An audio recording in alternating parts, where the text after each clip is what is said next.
Hello friends, કેમ છો? આજે આપણે બનાવીશું કાચી કેરીનું શરબત, જે 5 જ મિનિટમાં બની જાય છે. ઇન્સ્ટન્ટ રેસીપી છે. ગરમીમાં લૂથી બચવા આ શરબત તો રેગ્યુલર પીવું જ જોઈએ. એક કાચી કેરી સરસ રીતે ધોઈ લેવાની છે અને એને પછી તમારે છોલી લેવાની છે, એટલે ઉપરથી જે છાલ આવે તે કાઢીને તૈયાર કરી લેવાની છે. છાલ તૈયાર થઈ ગઈ છે, તમે જોઈ શકો છો. છાલ કાઢી નાખી છે.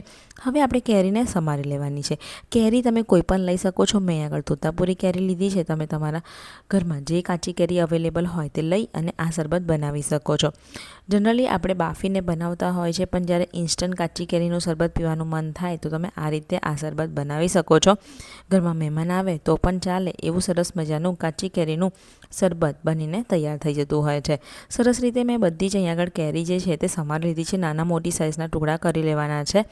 ત્યાર પછી કેરી બધી સમારાઈ જાય ત્યારે તમારે હવે લેવાનું છે મિક્સર જાર. મિક્સર જારમાં આપણે એની પેસ્ટ તૈયાર કરવાની છે. સૌથી પહેલાં તો કેરીના ટુકડા તૈયાર છે, બધા કેરીના ટુકડાની અંદર એડ કરી દેવાના છે. ત્યાર પછી હવે એની અંદર આપણે એડ કરવાના છે ફુદીનાના પાન. ફુદીનાના પાન શરીરને ઠંડક આપે છે અને ગરમીમાં તો ખાસ પીવું જોઈએ. એની અંદર આપણે અડધા કપ જેટલી સાકર એડ કરી છે. સાકરની જગ્યાએ ખાંડનો ઉપયોગ કરી શકો છો. બરફના ટુકડા એડ કરવાના છે અને 1 ગ્લાસ જેટલું પાણી એડ કરવાનું છે.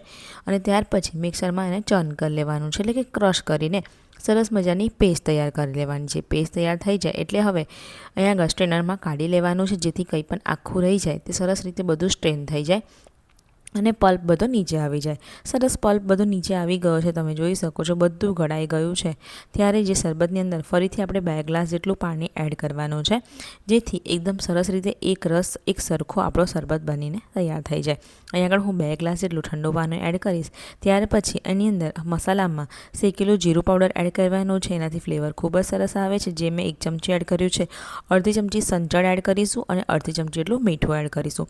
બરાબર બધું હવે મિક્સ કરવાનું છે. તો આપણો આ કાચી કેરીનો શરબત તૈયાર થઈ ગયો છે, તમે જોઈ શકો છો.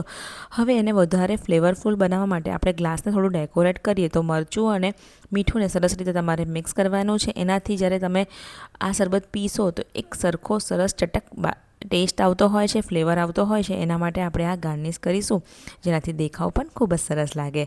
હવે ગ્લાસની ધારને આપણે લીંબુથી આ રીતે ઘસી લેવાની છે, જેથી જે આપણે મરચું અને મીઠું મિક્સ કરીને રાખ્યું એ સરસ રીતે કિનારી ઉપર ચોંટી જાય. એટલે આપણો આ ગ્લાસ તૈયાર છે સર્વિંગ માટે. ઉપરથી બરફના ટુકડા એડ કરવાના છે અને હવે આપણું આ શરબત બનીને તૈયાર થઈ ગયું છે. ઠંડુ ઠંડુ તમારે કેરીનું શરબત ઘરમાં બધાને તમારે સર્વ કરવાનું છે. વિડીયો જો ગમ્યો હોય તો લાઇક કરજો, શેર કરજો. હજુ સુધી એને ગુજરાતી કિચન યુટ્યુબ ચેનલને સબસ્ક્રાઈબ ના કરી હોય તો સૌથી પહેલાં સબસ્ક્રાઈબ કરીને બેલ આઇકનને જરૂરથી ક્લિક કરજો, જેથી મારી બધી રેસીપી સૌથી પહેલાં જોવા મળે. મળીશું એક આવા જ નવા વિડીયો સાથે. ત્યાં સુધીને આવજો.